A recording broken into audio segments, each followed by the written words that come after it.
বিপদে পড়লে আমরা চাইবো কার কাছে? আমাদের যাই দরকার হোক আমরা ফরিয়াদ করব কার কাছে? নাকি মাজারে যেয়ে চাবেন?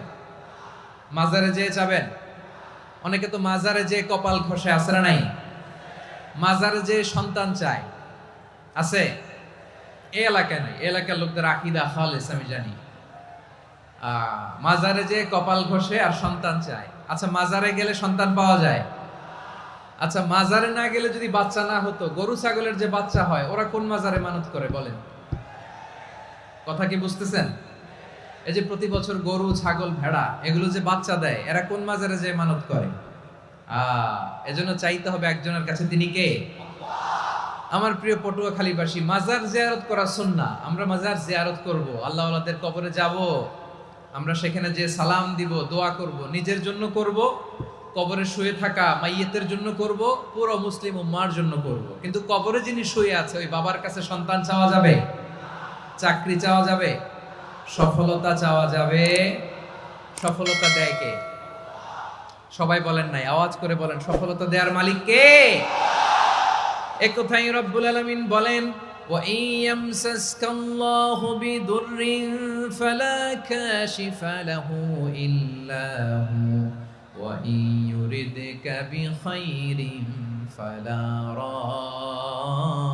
রাদ্দা লিফাদলি ইউসিবু বিহি মান ইয়াশাউ মিন ইবাদিহি ওয়া হুয়াল গফুরুর রহিম। আল্লাহু আকবার। আল্লাহ বললেন, ওয়া ইয়ামসাসকাল্লাহু বিদুররিন ফালা কাশিফা লাহু ইল্লা হু। আল্লাহ যদি তোমাকে কোনো বিপদ স্পর্শ করায়, আল্লাহ যদি তোমারে কোনো বিপদে ফেলে দেয়, ওই বিপদ থেকে উদ্ধার করার তিনি ছাড়া আর কেউ নাই। জোরে বলেন ঠিক কিনা? তিনি যদি কোনো বিপদে ফেলেন, তিনি ছাড়া বিপদ থেকে উদ্ধার করার কেউ নাই। আর তিনি যদি তোমার প্রতি কোনো অনুগ্রহ করতে চান, ওই অনুগ্রহ ঠেকিয়ে দেওয়ার ক্ষমতাও কারো নাই। আল্লাহ যদি আপনার সফলতা দিতে চায়, পৃথিবীর কোন শক্তি ওই সফলতাকে থামাতে পারে? এজন্য আল্লাহ বললেন, খবরদার, চিন্তা আকীদা খালিস করে নাও। ওয়া ইয়ামসাসকাল্লাহু বিদুররিন ফালা কাশিফা লাহু ইল্লা হু। আল্লাহ বিপদে ফেললে বিপদ থেকে উদ্ধার করার কেউ থাকে না। আর আল্লাহ যদি তোমার প্রতি দয়া দেখাতে চান, অনুগ্রহ করতে চান, ওই অনুগ্রহকে প্রতিরোধ করার মতো ক্ষমতা কারো নাই। তিনি তার বান্দাদের মধ্য থেকে যাকে ইচ্ছা তাকে দেন, যত ইচ্ছা তত দেন। তিনি ক্ষমাশীল, তিনি মেহেরবান। সুবহানাল্লাহ। তিনি ক্ষমাশীল, তিনি মেহেরবান। তাহলে এই আয়াত থেকে আমরা বুঝতে পারলাম, আমরা যদি বিপদে পড়ি আমাদেরকে কেউ বাঁচাতে পারে না। আমার বাবা আমারে বাঁচাতে পারে? হ্যাঁ? আমার মা আমাকে বাঁচাতে পারে? আমার বন্ধু আমারে বাঁচাতে পারে? আমার দলের কর্মী আমাকে বাঁচাতে পারে? আমার পীর সাহেব আমারে বাঁচাতে পারে? আমার পটুয়াখালীর ভাইয়েরা খেয়াল রাখবেন, বাঁচাতে পারে এক মহান সত্তা, উদ্ধার করতে পারে এক মহান সত্তা। চিৎকার করে বলুন, তিনি কে? আবার আল্লাহ বললেন, আম্মাই ইউজিবুল মুত্তাররা ইযা দাআহু ওয়া ইয়াকশিফুস সুআ ওয়া ইয়াজআলুকুম খুলাফাআল আরদ আইলাহুম মা'আল্লাহ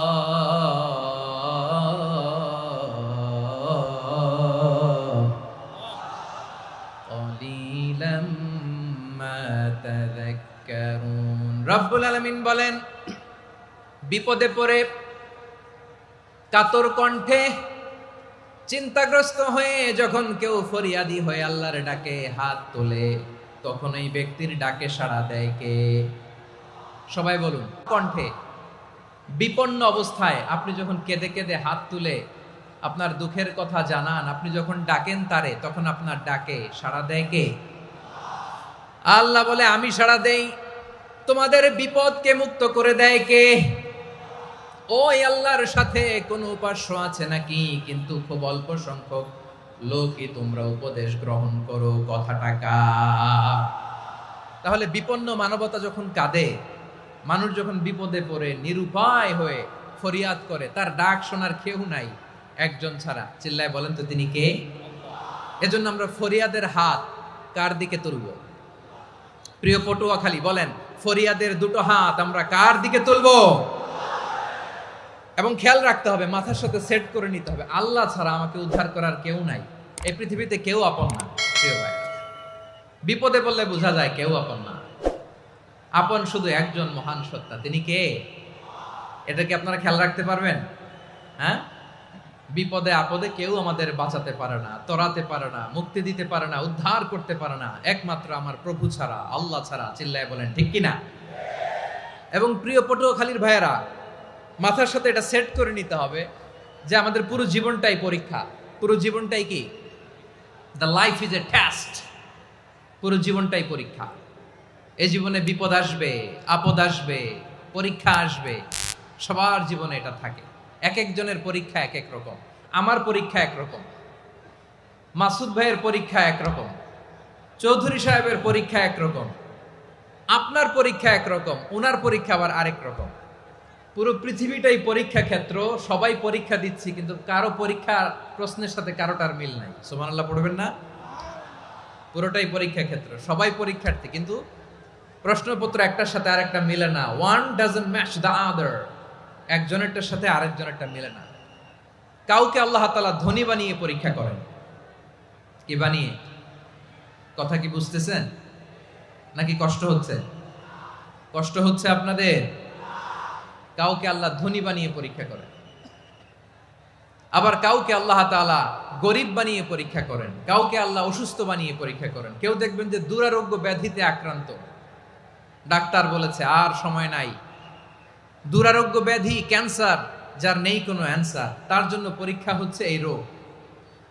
আরেক লোক দেখবেন তার আবার রোগ বালাই নাই, মাশাআল্লাহ, তাকে আল্লাহ তাআলা আর্থিক দৈন্যতা, দারিদ্রতা দিয়ে পরীক্ষা করছেন। এরকম আছে না নাই? টাকা পয়সা নাই, দিন আনে দিন খায়, যা আছে তাতে চলে না, এটা তার জন্য পরীক্ষা। আবার আরেক শ্রেণীর লোক দেখবেন তাকে আল্লাহ অসুস্থতাও দেয় নাই, দারিদ্রতাও দেয় নাই, তার দাম্পত্য জীবনের সমস্যা আছে না নাই? স্ত্রী কথা শোনে না, অথবা ছেলে মেয়ে কথা শোনে না। তাহলে পরীক্ষা সবার জীবনে আছে, এক একজনের পরীক্ষাটা এক এক রকম। আল্লাহ তাআলা দেখতে চায় যে এই পরীক্ষার সময় আমরা কিরকম রেসপন্স করি, how to deal with the test, কিভাবে এই বিপদ আপদ পরীক্ষাগুলোকে আমরা হ্যান্ডেল করব, ডিল করব। এটা হচ্ছে আজকের আলোচনার বিষয়। বুঝতে পেরেছেন সবাই আমার প্রিয় ভাইয়েরা? তাহলে পরীক্ষাময় আমাদের জীবন, বিপদ আপদ পরীক্ষা, এটা মানুষের পিছু ছাড়ে না। সবার জীবনে পরীক্ষা আছে। নবীদের জীবনেও পরীক্ষা ছিল। সাহাবারা জিজ্ঞেস করেছেন, ইয়া রাসূলুল্লাহ, আইয়ুন নাসি আশাদ্দু বালাআন ফিদ দুনিয়া, এই দুনিয়ার বুকে কাদের পরীক্ষা সবচেয়ে বেশি? বিশ্বনবী বলেছেন, আল আম্বিয়া। এই পৃথিবীতে সবচেয়ে বেশি পরীক্ষা আল্লাহ তাআলা নিয়ে থাকেন নবীদের। কাদের? নবীদের। সুম্মাল আমসাল ফাল আমসাল, এরপরে নবীদের পরের স্তরে যারা, তাদের পরীক্ষা। এরপরে তাদের পরের স্তরে যারা, তাদের পরীক্ষা। সিদ্দিকিনদের, শুহাদাদের, সলিহিনদের, আল্লাহওয়ালাদের। যার ঈমান যত মজবুত, তার জীবনে পরীক্ষাও তত বেশি। চিল্লায় বলেন ঠিক কিনা? তাহলে মুমিনরা, বিশ্বাসীরা, আমরা কি পরীক্ষা বিপদ আপদে ভয় পাই? হ্যাঁ, বিপদ দেখলে ভয় লাগে আপনাদের? ভয় লাগে? হ্যাঁ, না, মুমিনরা বিপদে ভয় পায় না, তারা হতাশ হয় না, সুবহানাল্লাহ, তারা নিরাশ হয় না। বিশ্বাসীরা হাল ছেড়ে দেয় না, তারা ভরসা রাখে একজনের উপর। চিল্লায় বলতে হবে তিনি কে? কারণ মুমিন জানে the grief isn't permanent, the test isn't permanent, the struggle in our life isn't permanent. আমাদের জীবনের দুঃখ, কষ্ট, স্ট্রাগল, এগুলো পার্মানেন্ট নয়। After every difficulties there is an ease. সব কষ্টের পরেই একটা সুখ আছে না নাই? রব্বুল আলামিন বলেন, ফা ইন্না মাআল উসরি ইউসরা, ইন্না মাআল উসরি ইউসরা, ভয় পেও না, চিন্তা করো না, কষ্টের সাথেই আমি রেখে দিয়েছি স্বস্তি। সুবহানাল্লাহ বলেন। মুমিন জীবনে বিপদ যত বেশি, কষ্ট যত বেশি, তার সামনে সফলতা তার চেয়েও বেশি। ঠিক কিনা বলেন? কারণ বিশ্বাসীরা জানে রাত্রি যত গভীর হয়, সুবহে সাদিকের সময় তত আগাতে থাকে। গর্ভবতী নারীর পেটের ব্যথা যত বাড়তে থাকে, ঘরে নতুন মেহমান আগমনের সময় ঘনাতে থাকে। মুমিনদের উপর বিপদ, অত্যাচার, আপদ, পরীক্ষা যত বাড়তে থাকে, কালেমার পতাকা উড্ডয়নের সময় কাছে আসতে থাকে। বিশ্বাসীদের এগুলো হিসাব মিলানো অনেক আগে, এগুলো অনেক আগে হিসাব মিলানো। দুঃখের আধার শেষে সুখের আলো, মিটি মিটি হাসে, চিল্লায় বলেন ঠিক কিনা? দুঃখ যত বেশি, পরীক্ষা যত বেশি, কষ্ট যত বেশি, সুখের সময় তত কাছাকাছি, চিল্লায় বলতে হবে ঠিক কিনা? এজন্য মুমিন জীবনে পরীক্ষা বেশি, মুমিনদের হতাশা নাই। মুমিনরা নিরাশ হয় না, হতাশ হয় কাফিররা। মুমিনরা কখনো হাল ছেড়ে দেয় না, মুমিনরা ভরসা রাখে একজনের উপর, তিনি কে? তাহলে আমার প্রিয় পটুয়াখালীবাসী, বিপদ থাকবে, পরীক্ষা থাকবে, এই বিপদ থেকে আমাদেরকে উদ্ধার করবেন একজন, তিনি কে? আমরা শুধু আল্লাহর উপরই ভরসা রাখবো। রাজি আছেন তো? চাইবো একজন সত্তার কাছে, আওয়াজ করে বলুন তিনি কে? একজন সত্তার কাছে চাইবে। বিশ্বনবী ওনার চাচাতো ভাই আব্দুল্লাহ ইবনে আব্বাস রাদিয়াল্লাহু তাআলা আনহুকে বললেন, ইয়া আব্দুল্লাহ ইবনুল আব্বাস, হে আব্দুল্লাহ ইবনে আব্বাস, ইযা সাআলতা ফাসআলিল্লাহ, যখন চাইবে আল্লাহর কাছে যাও। ও আব্দুল্লাহ, যখন চাইবা আল্লাহর কাছে চাও। ওয়া ইযা ইসতাআনতা ফাসতাইন বিল্লাহ, যখন সাহায্য চাইবা আল্লাহর কাছে ফরিয়াদ করো।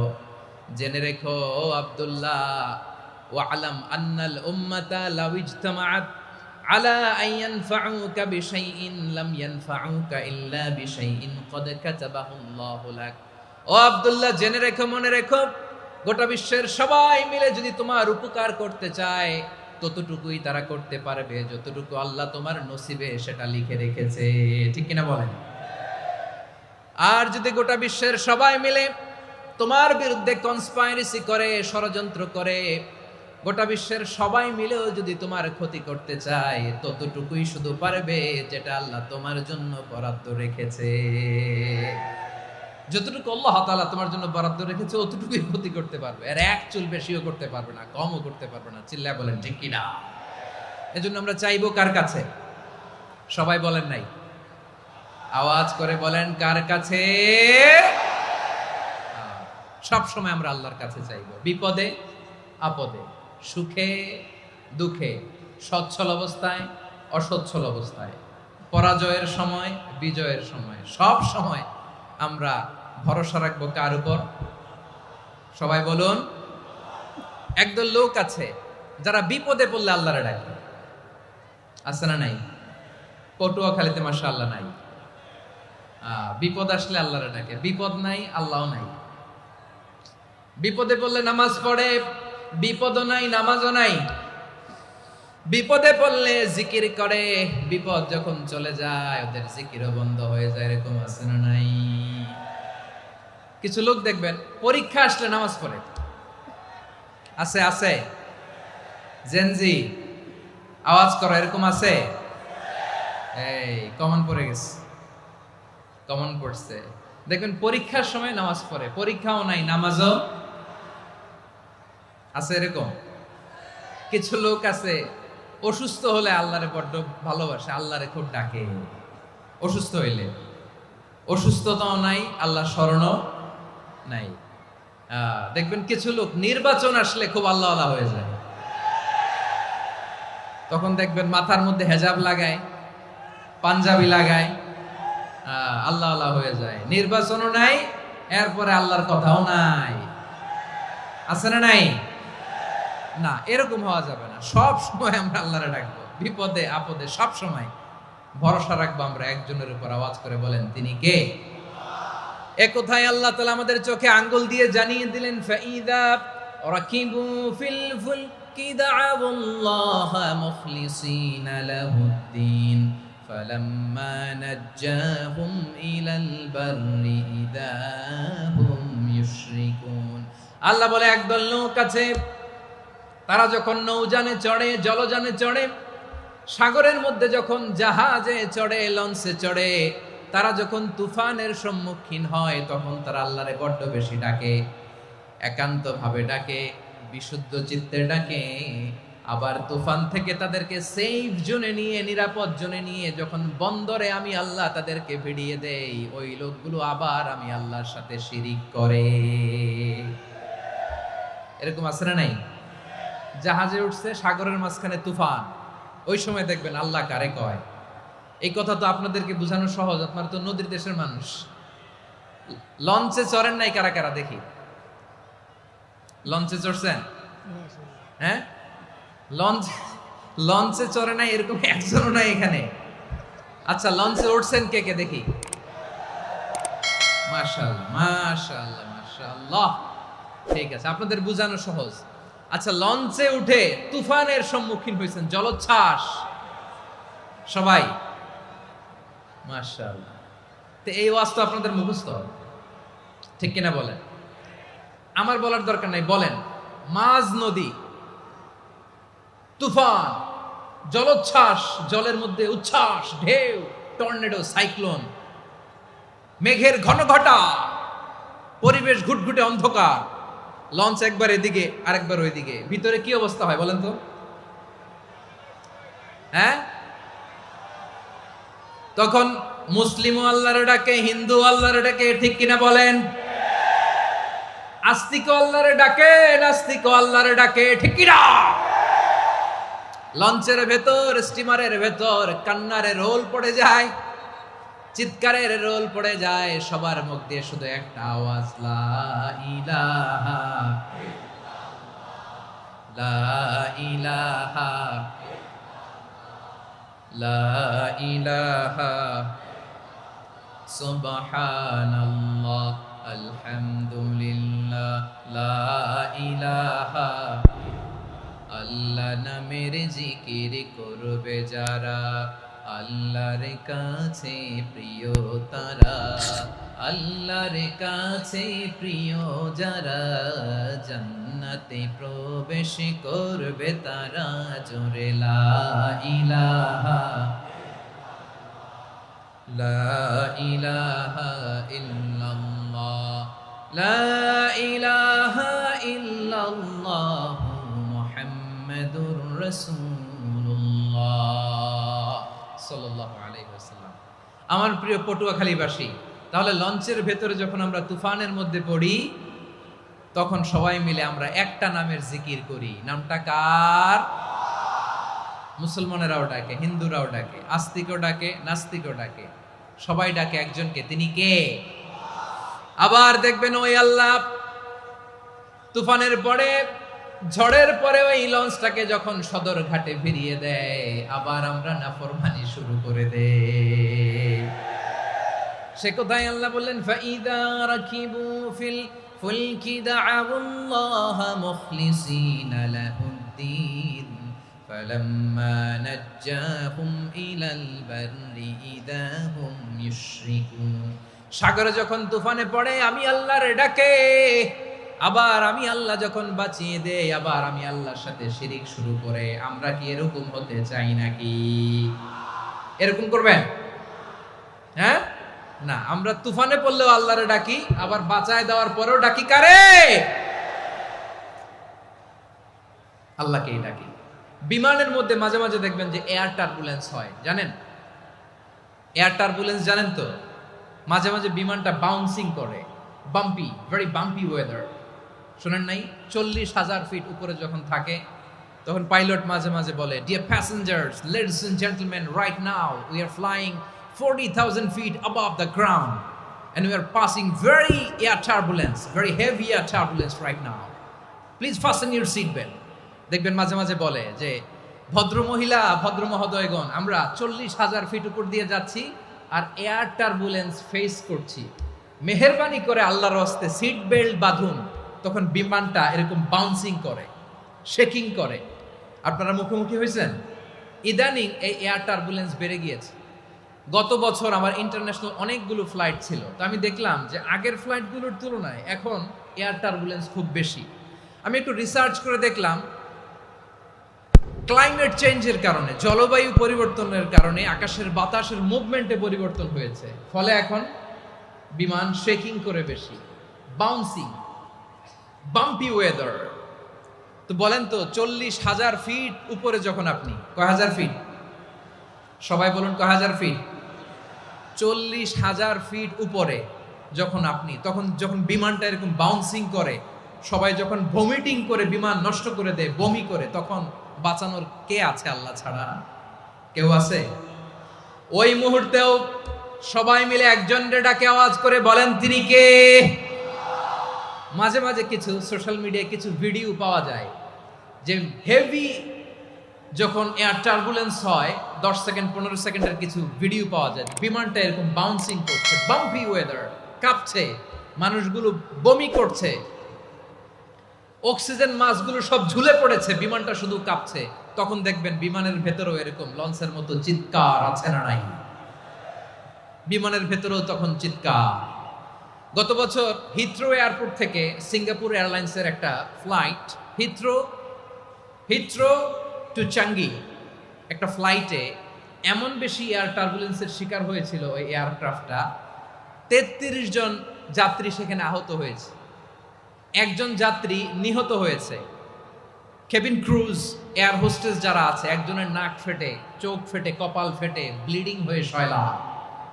প্রিয় ভাইরা, 40,000 ফিট উপরে বিমানটা যখন কাঁপবে তখন আমাদেরকে আল্লাহ ছাড়া আর কেউ বাঁচানোর আছে? এত আসতে বললে হবে? ওই কঠিন মুহূর্তে আমার বাবা আমারে বাঁচাতে পারে, আমার বন্ধু আমারে বাঁচাতে পারে। এই গ্রাউন্ডে, জমিনের বুকে আমার প্রোটোকল, আমার ক্ষমতা, আমার দাম্ভিকতা কোনো কিছু আমারে বাঁচাতে পারে? একজন ছাড়া। চিল্লায় বলতে হবে তিনি কে? সে আল্লাহ বললেন, গোলাম আমি বিপদের সময় ঠিকই তোমাদের বাঁচিয়ে দেই। ওই বিমানের ভেতরে 40,000 ফিট উপরে যখন তোমরা এয়ার টার্বুলেন্সের শিকার হও, তখন নাস্তিকও আল্লাহরে ডাকে, হিন্দু আল্লাহরে ডাকে। জোরে বলেন ঠিক কিনা? আবার বিমানটা যখন শান্ত হয়ে যায়, একটু পরেই বিমানের স্ক্রিনের মধ্যে হিন্দি সিনেমা খোঁজে। বিমানের স্ক্রিনে কিন্তু বিশাল ওখানে আফলাম ফিল্মের একেবারে বোঝাই করা। বিমানটা শান্ত হলে আবার হিন্দি সিনেমা দেখা শুরু করে। একটু আগে ডাকছিল কারে?